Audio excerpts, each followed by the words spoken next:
get started. Ryan is going to be taping this for us today, and so we'll have this as a resource, and we'll be happy to send that out to everybody afterwards. We had some other folks that were planning on being on the call today, but they may have changed their minds. Hopefully they'll be able to access this later.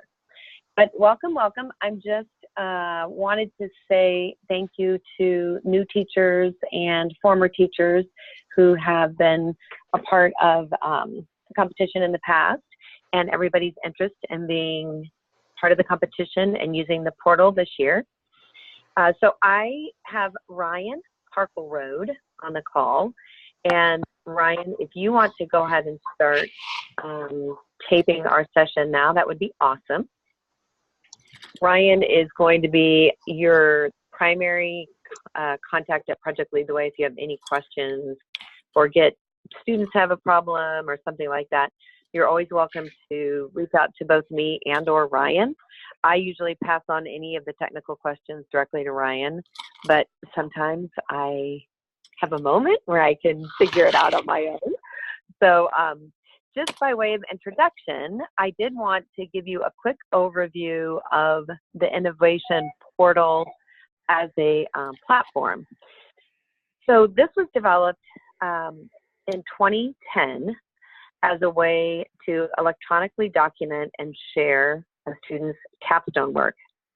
At the time, it was designed specifically around the engineering design process. So there was an NSF grant to fund this project, and multiple representatives from high schools, post-secondary, and industry partners came together to develop and test a rubric that could be used to assess the engineering design process. Then that rubric was embedded in this electronic platform, which you will get introduced to in a minute, so that basically a student could share their work electronically with either a university or part of a competition or with a fellow student or with a teacher to be able to go in and track and assess the work that's been done. So kind of like a big 3-ring binder, which Ryan will show you here in a minute. So the first year that they put this in place, they did a competition for engineering design and development out of Milwaukee, and Kansas City was actually the second market to use the portal for competition. So we've been doing the engineering competition for 5 years, I guess, and this will be the 4th year for Biomed, or maybe it's 4 and 3, all runs together. But in the beginning, so we did the competition for the engineering design and development class first, and I had some conversations with Peggy and Kevin, our other biomed teachers, and we said we really wanted to try to provide the same opportunity for our biomed kids, and have been working really for the last 3 years with Project Lead the Way to try to get a competition that more closely matches our biomed experimental design process. But when we first started, the best thing that we had based on the availability of, or the kind of the functionality, I should say, of the portal was to use the engineering design rubric. So for the past 3 years that we've done the competition, we have used that engineering design rubric, but modified it slightly and some of the language to include experimental design language. Shout out to Peggy Hensman, who was my partner in crime in getting that done for the last couple of competitions, and for really keeping and being a part of thinking forward about how we can make this a better competition for our biomed kids. So this past year, we had the opportunity to go ahead and create a biomed rubric that was specific to the experimental research process and more closely followed your problem number 8 and with kids that are doing an experiment. And so Kevin McCormick was actually the one that helped us do the very first version of a rubric And then that was passed on to the Project Lead the Way Biomed team, who made some changes. And so basically, we now have this new rubric specific to biomed that can be used to evaluate student work when they're doing an experiment. We will be, so for students that are doing an experiment this year, they will submit, they'll register and submit their project to the Biomed competition. We will be beta testing the rubric as part of the competition. So I just say that right off of the bat so that you can talk to your students and say, number one, that's kind of exciting to be part of this, using this for the very first time and the only competition in the country that's using this.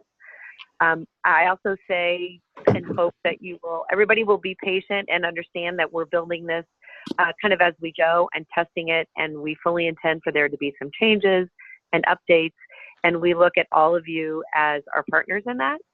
So as any kind of salient questions or questions come up during the next couple of months with your students and or yourself, we really would love your feedback. And I think the simplest way to kind of channel all that and keep track of it is if you have a question that comes up, please go ahead and send that directly to Ryan. He'll put the slide up in a minute again at the end that has the email, but it's innovation@pltw.org is the general information, would be the kind of the general email. There it is. And so if you have a question as a teacher, and or if your student has a question about like what is the rubric asking, if it's not clear, we want to know, and if you have suggestions for ways to make it more clear, that would be awesome. Ryan will field all of those questions, and he'll either reach out to the PLTW Biomed team and or Kevin to kind of clarify that, and we'll make some adjustments as we go. So one more reminder before I pass this off to Ryan. As you all know, your students had a choice what type of project they wanted to do. And so this rubric and the Biomed research competition is specific to kids doing experimental design, some sort of research or experiment that uses that traditional process. If they happen to be doing a new product development, then they will be entering the engineering design competition, because that rubric more closely aligns with the engineering design process that goes along with product development. If your students are doing job shadow or a PSA, we will be recognizing them at the showcase, but we don't have a competition for them to participate in. There's just so many different options that makes it much harder to kind of get the recognition for the biomed kids, but we will certainly celebrate them that day with everybody else. So with that introduction, before I hand this off to Ryan, are there any questions just kind of in general about competition or the rubric or anything like that?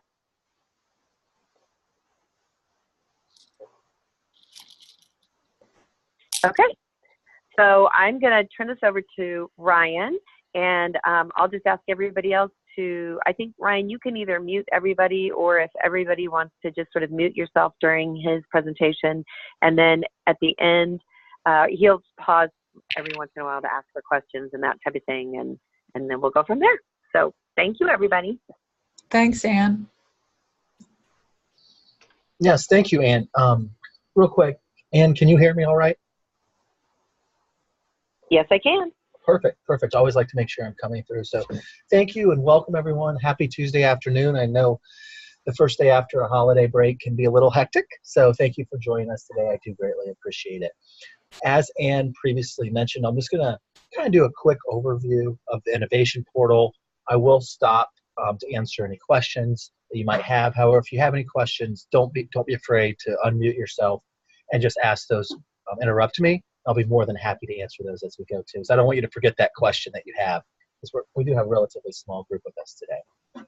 So real quick, I'm going to start off pretty basic. For those of you that don't know, the Innovation Portal's website is very simple, innovationportal.org.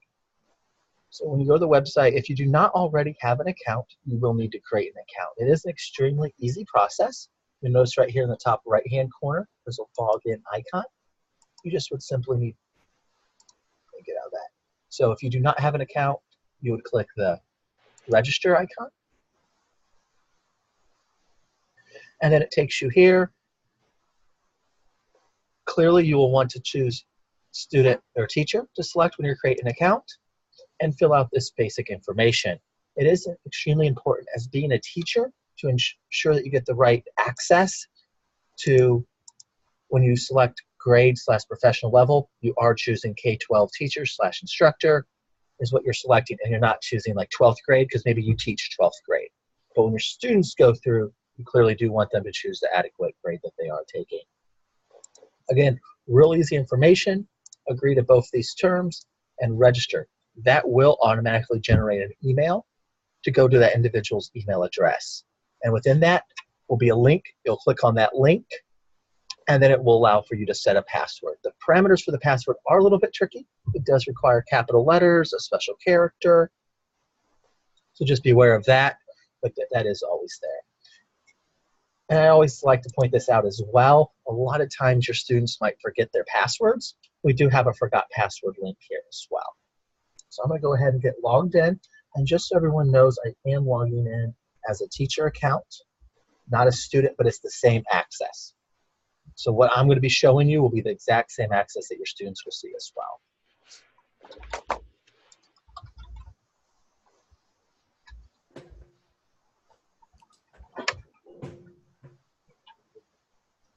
Log into the Innovation Portal. As you can tell, it's extremely straightforward. I'm going to run through the left-hand side here of these just so everyone knows they're there. Relatively quick. Clearly, the first one's your name, or you can update your school name if you need to. Your grade or profession can be updated, additional information along those lines. My portfolios. This is where students will spend about 98% of their time, if not 99% of their time. My reviews. Teachers will kind of go here, and this does a little bit more with our judging that we have. I know Ann does recruit judges for the competition, so we'll take them through this, and this is where they spend a majority of their time. Notifications will be there for you as well. Opportunities. Before I jump into portfolios within the Innovation Portal, I do want to briefly touch on the opportunities. As you can tell right here, the second one listed that I'm kind of going over with my cursor is the Biomedical Research Competition that Ann just was recently talking about. One of the most crucial things, and Ann will verify this with me, is to have your students register for the competition sooner rather than later.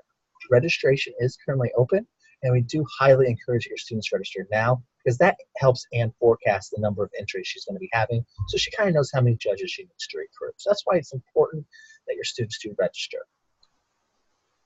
So I'll click on this just to show you how to register. It's extremely easy. And again, students should register themselves is the key thing.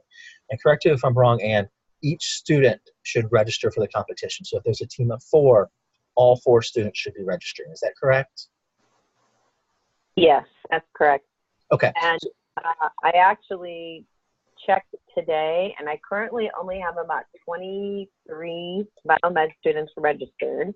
So, which is fine, but I really want to encourage you all, if you've had this training, to go out and have your students register so that I do have a kind of a sense of how many kids we'll have in the competition.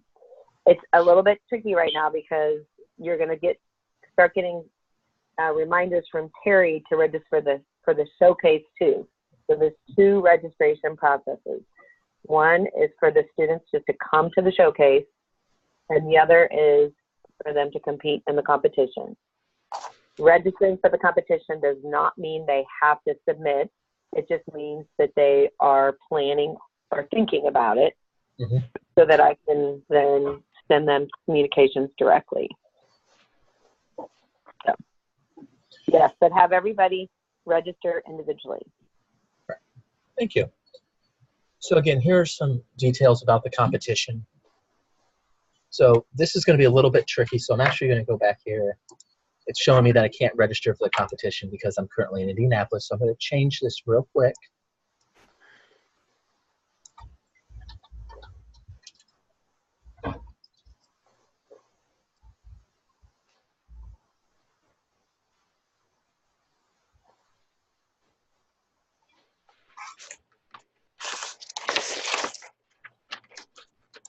Sorry about this. It's one thing I didn't plan on. There we go. So now I'm in Kansas City, Missouri, so the competition should now be linking. So that's why it's extremely important that when your students are registering, they're choosing the correct school that they're participating with as well as their state, because if they don't choose it correctly, they're actually not going to be able to register for the competition because the competition is only, as you know, only open to the Kansas City area. So Kansas City, oh, give me 1 second. It's now my grade because I'm a teacher now. There, let's just get this.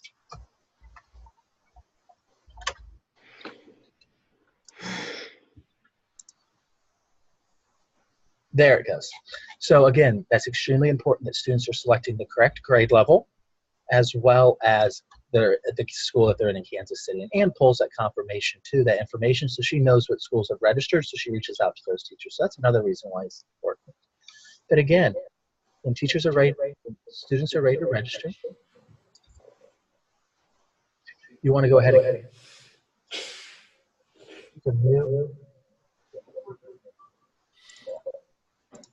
okay, so go ahead and click register, and then I'm successfully registered for the competition. It's that easy. It takes 5 seconds to actually do it as long as those student accounts are created. So again, you want to make sure the regions, the Kansas and Missouri is selected, and then the appropriate grade level, and it will be able to register there. As a teacher, you can tell I had a teacher profile and it wasn't letting me register. So that's why it's important that the students do it themselves. So next up, once the students are registered, it's now time to start working on their portfolio and building that great work that they're going to be showcasing. So we'll go back to the My Portfolios tab, create new portfolio, and then we'll do our project name. So we'll just do Bio Competition. One thing that we do recommend doing is that they do select the Biomedical Research Competition, so the 2019 Kansas City Biomedical, and that ensures that the students are correcting the correct rubric. However, if the students choose not to do that, the Biomedical Research Design rubric is there for them as well. This is extremely important. This is what Ann previously talked about as well, is that you want to ensure the students are selecting this rubric. Selecting another rubric will not allow them to successfully submit their portfolio, because the portfolio is looking for, 1, did you register? 2, does that portfolio have the right rubric attached to it? So it's extremely important that students are choosing that Biomedical Research Design rubric. Again, if you choose that, it automatically is selecting it for you. But just to kind of show you, there it is. So this will be a independent account as well. So you'll submit this. And this is something that just one student, so I would assume by now you've formed teams. If not, you will be doing that in the coming weeks. You might have teams, I believe it's between 2 and 4 students. Only one student needs to create that initial portfolio because you're only going to submit one portfolio. So although 4 students registered for the competition, those 4 students are going to submit one portfolio. And once that portfolio has been created, up here in the right-hand corner, you have the icon. So you can see it's owned by Ryan Harper, this is my name, and you have the ability to invite members. So again, I'll just put in my work email address here.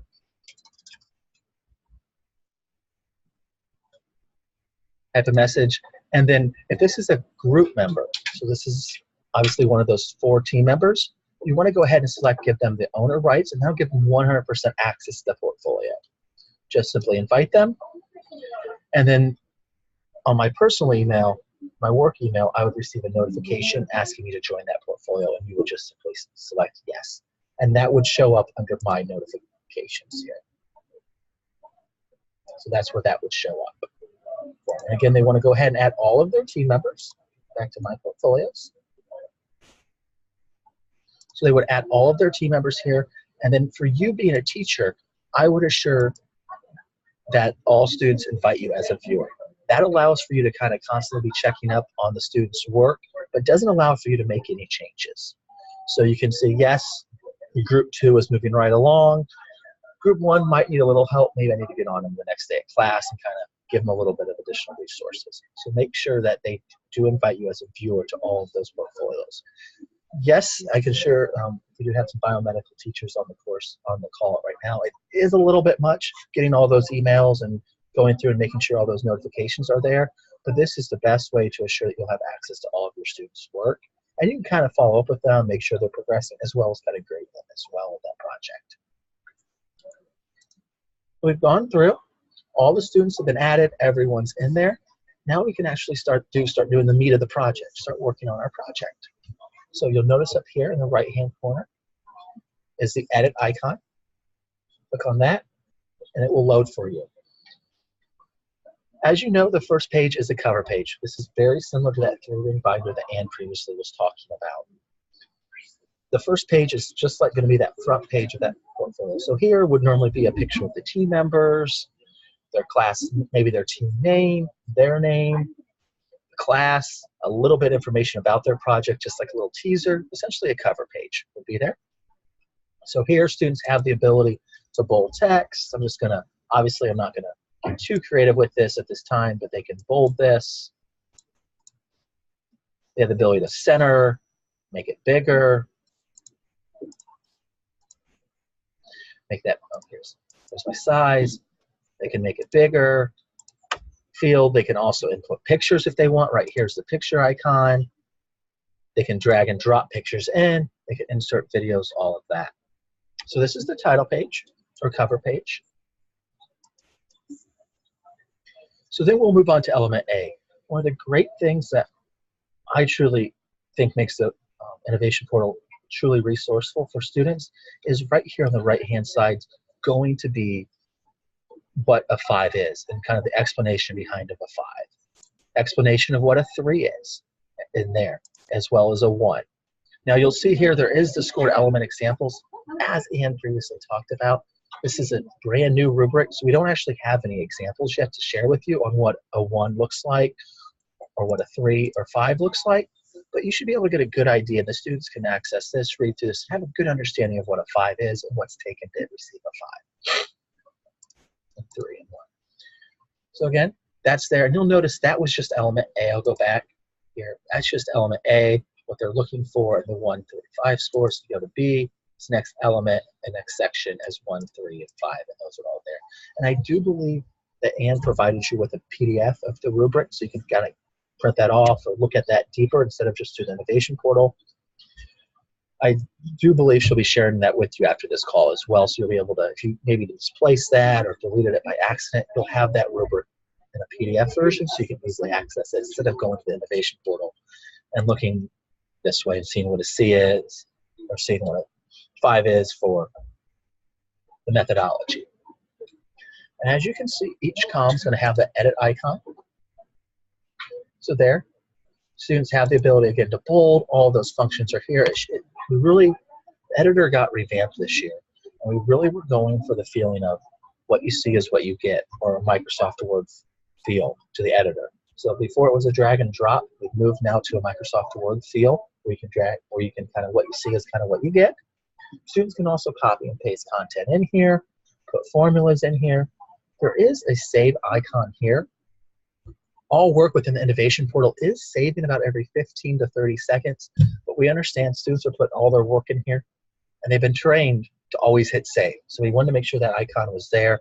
However, if students aren't clicking that, or they kick the power or the outlet under their computers and all the computers go out in the classroom, that's fine because work is being saved every 15 seconds. So some work might have been lost, but within 15 seconds, traditionally, it's nothing of significant impact has been lost. Students can also embed links and input videos in here as well. So it's extremely easy and user-friendly. Another great feature that we have is students can kind of bring that down, and it goes with them, make the picture bigger, page breaks are in there as well. Are there any questions on the editor, getting connected to the competition, or any of those questions that I could answer for you? I do believe, because I was getting some feedback, I did mute everyone. So if you do have a question, just simply do unmute yourself, and I'll be happy to answer that for you real quickly before I go any further.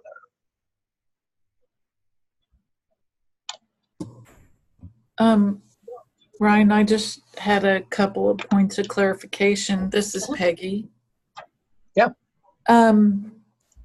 When you're in the right-hand rubric menu, if you expand to the student, there's also, because the element rubric is what the judges sort of score with, but if you drop down to the student and expand that, those are notes to the student about what to put in that section. Correct. Great point, Peggy. Thank you. The other clarification is you said they wouldn't be registered for the competition unless they selected the biomedical research design rubric. But if they're doing a product, then they select the engineering rubric, right? Correct. Okay. I just wanted to clarify. Yeah, that I do want to make sure I know every competition is run a little bit different. That is accurate, right, Ann? Yes. Can you Okay. hear me? Yes. Yeah. Yeah. Okay. So you're exactly right. So two things about that particular page. One is when they're selecting the competition, if they select, they will just select the right competition. It will automatically connect them with the right rubric. Right. So, Okay. That was my yeah. Okay. I got it. Perfect. Yeah. So the other thing, though, that is kind of important for our kids, because we have the showcase, is that I need to be able to cross-reference their portfolio with their entry in the showcase. And so it's important for them to have the same project name for their portfolio as the project name they submit to the showcase. So I know when Ryan set this up, he just wrote bio competition. Don't let them do that. Because if everybody just says, it's my biomed project, I have no way of identifying those to be able to, easily and quickly connect the winners of the competition with the kids in the showcase. And so just at whatever point, whenever they finalize the name on for their project, they just need to make sure it's the same in both places. So in their innovation portal and whatever they send for their showcase registration. Does that make sense? Yes. Yeah, they haven't. So they've registered for the competition, but you haven't sent out that survey yet for their titles, right, Ann? No, right. That Okay. Terry will be sending that out. Actually, it could come out today or tomorrow. That is the link for them to actually sign up to be at the showcase. We try to separate those two registrations because it's always complicated. People always get confused, but it's two different things. One is signing up for the showcase, and one is registering for the competition. So. And I do want to mention that if your students have already started on their portfolios and they've named their portfolio bio competition, it's extremely easy to edit. I'm right now just in edit mode on the cover page, and you can see I can just simply put bio competition 2 or project name, and then that's automatically saving. I'll hit save just to be double sure. And then you can see right there project name took effect. So it's easy for students to go back in and make those edits and changes. It's just when it goes to Ann is when it kind of needs to be official, so she can make those connections for it easily. Right. Yes, and quite honestly, on that cover page, it would be great if it has the name of the project again on the cover page itself, the names of the students, and the teacher's name. I even like, Peggy, for your kids to say Sematech and Peggy Hinsman or Kevin McCormick, since you guys same school and different teachers. So if there are two teachers from one school, if they also put their teacher name on there, that would be great.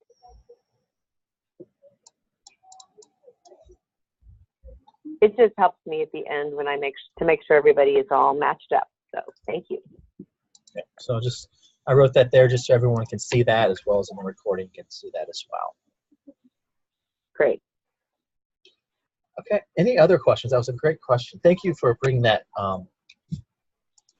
that student right here, this icon. I'll be honest, I did overlook that. So again, just to kind of show that with Peggy, right here is kind of the overview or the high level, and then under the student, the bullets that are there is more, kind of gives you a little bit more direction, because as you can see just through this paragraph, it gives you a little bit, but the student gives you more for what they're looking for. Yeah. Any other questions? Wonderful. I did want to show just one more feature. So I just want to let a lot of individuals know this is out there, but I always like to share it. So a lot of times students want to take their work with them. As you can see, sharing in viewer mode is maybe something probably most individuals don't want to bring to a job interview, is saying, yeah, here's my portfolio, here's a link to it, but I have to invite you as a viewer. So a lot of them just want to bring like a note 3-ring binder, as Anne previously talked about. We do have a print icon, and this automatically just PDFs everything for them. So if I was to hit print, it would automatically default to PDF. You can see everything came through for project name, student name, school name, and teacher name. It kind of shows you the element. So this gives the students, as well as, I do know some teachers use this as a tangible item to actually turn in. And the teachers go through and review this and grade it this way if they don't choose to review it through the innovation portal. So real quick, I'll just show that again. It's that printer icon here, right here. I believe that is all that I have to kind of go over the innovation portal. Are there any other questions? Ryan, is there still a media center when you're in the edit mode? Yes. Okay. Get back in there. That's a great point.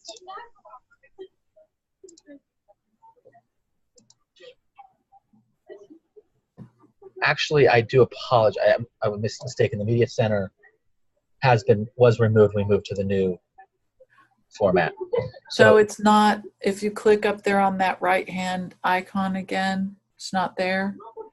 Correct. Yeah, because you'll notice the media center is no longer an icon up here. Well, click next to the printer now. Close what you've got. Oh, you're right. There it is. Oh, there it is. Okay. Yes. So they can put like a bunch of their pictures in there, right? Stuff. But I was still wondering, we can just drop those right into our edit mode now, right? We don't really need the media center, do we? Or do we? Yes, you can still utilize the idiot. Pictures do come over. However, when you bring them over, like I just did, so I'm bringing over my headshot, it's just obvious, you can imagine. It automatically goes to the media center, and then it comes over to there as well. Okay.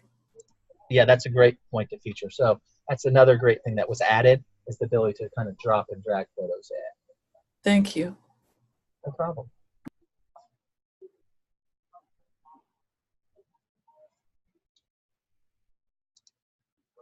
I'll go to another element so we don't all have to look at pictures of me.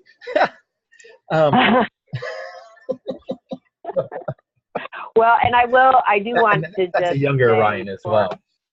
Yeah, for new teachers, we're excited that you will get, your kids will not have the frustration of dealing with the old editor. That was probably the hardest thing for students, is because it was just cumbersome to use. So many thanks to Project Lead the Way and all of the improvements they've made over the past 6 months, so that should be much more user-friendly for all of our kids to be working on. Yeah, so before you never had the ability to just kind of drag and drop pictures in. You always had to upload them to the media center, and then from the media center bring them over. So just kind of telling you. Well, and it just didn't format very nicely before, so this is much better. Correct. So just kind of one other comment. During the submission window, when kids are able to actually start submitting their projects, they will go back to that home screen for the competition. I don't know if you want to navigate over there. Yeah.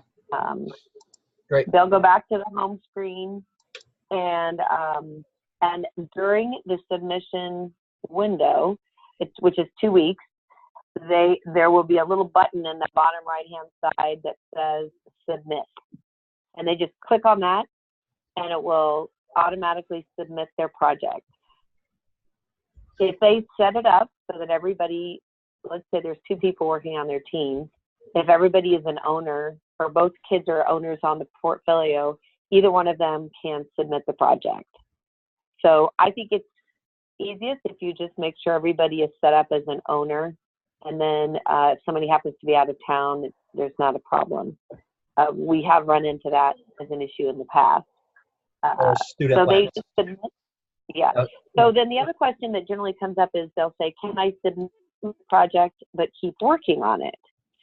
And the question is, the submission is really separate from their portfolio.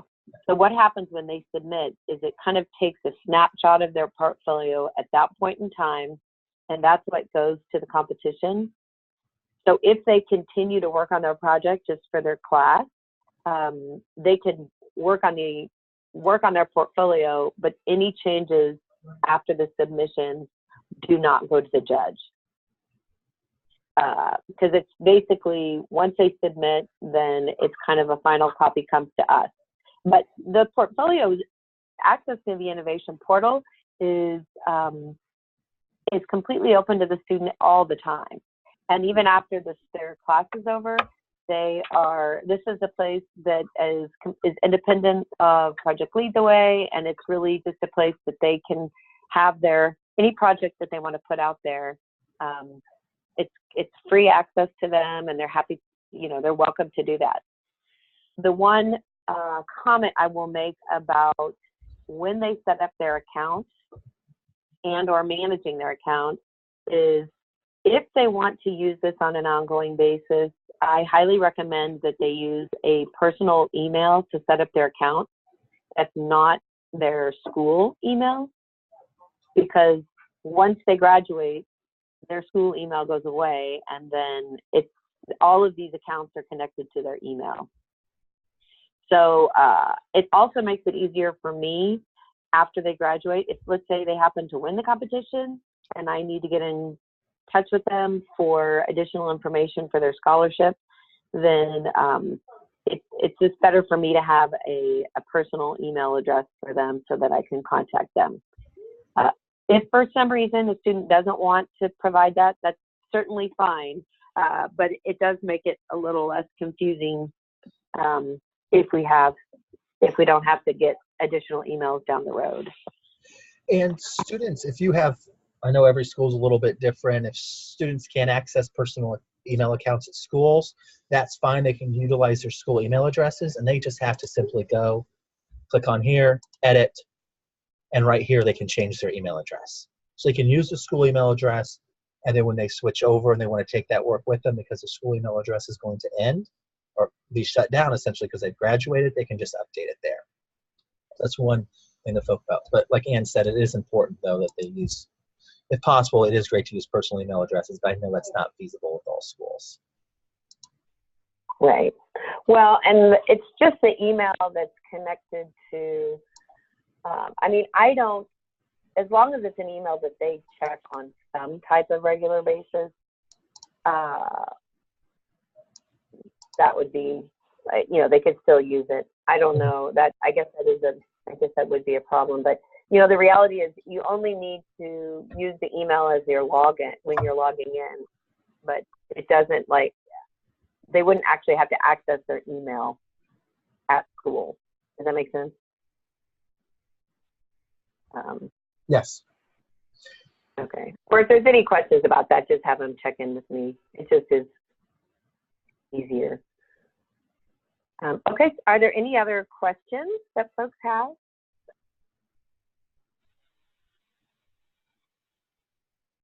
Okay, so again, thank you so much for being online. Thank you, Peggy, for your awesome observations and for being a part of this all along.